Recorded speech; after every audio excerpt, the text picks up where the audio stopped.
La apertura del tercer sello provoca una exclamación de parte del tercer ser viviente, dirigida a un jinete en un caballo negro. El caballo en el que cabalga el jinete es negro. Si el blanco simboliza pureza y victoria, este es todo lo contrario: derrota o corrupción de fe. Significa una época de pobreza espiritual, hambruna y escasez.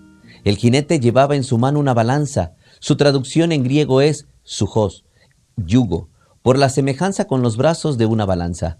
Puede considerarse que este símbolo describe la condición espiritual dentro de la iglesia después de la legalización del cristianismo en el siglo IV.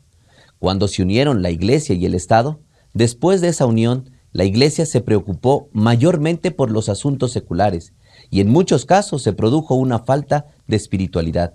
La balanza también emitía juicio, evaluación, como aparece en Daniel 5:27.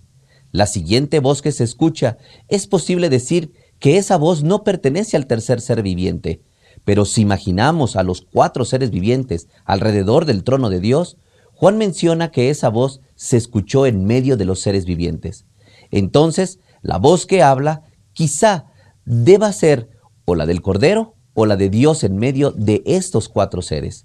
Del que está sentado en el trono se transmite el mensaje de hambruna, que en la época bíblica se escuchó repetidas veces. Dios, quien con frecuencia advirtió de la hambruna a su pueblo, una vez más les informa que habrá escasez en el suministro de alimentos.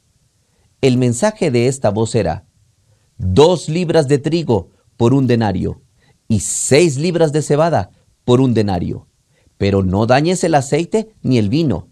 Las 3 cosechas principales de Palestina eran los cereales, el aceite y el vino, que son las que se mencionan siempre cuando se habla del producto de la tierra.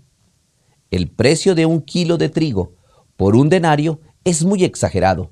La parábola de los trabajadores del viñedo menciona que 1 denario equivale al salario de un día de un trabajador. Normalmente, 1 denario era el precio de entre 8 y 16 medidas de trigo y 3 o 4 veces más de cebada.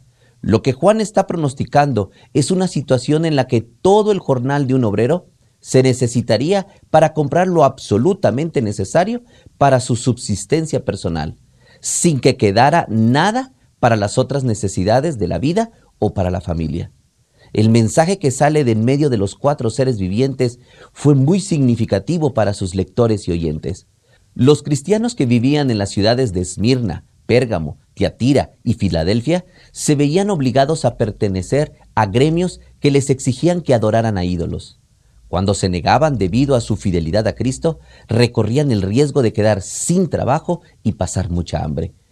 Conforme al lenguaje profético, estos artículos significaban el alimento del saber religioso. La ausencia de los granos simboliza carencia de alimento espiritual.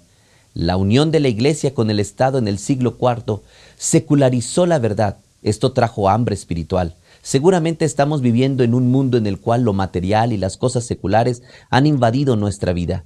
Hemos dejado las cosas celestiales por nuestras preocupaciones diarias.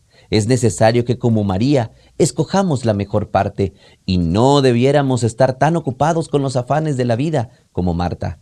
Dejemos que el Espíritu Santo nos guíe y fijemos nuestros ojos en Cristo, y lo terrenal sin valor será. Sin embargo, Dios no permite que el aceite y el vino fueran atacados. El vino simboliza la eficacia de la sangre de Cristo y el aceite la obra del Espíritu Santo. Dios está al control, aún cuida y protege la verdad.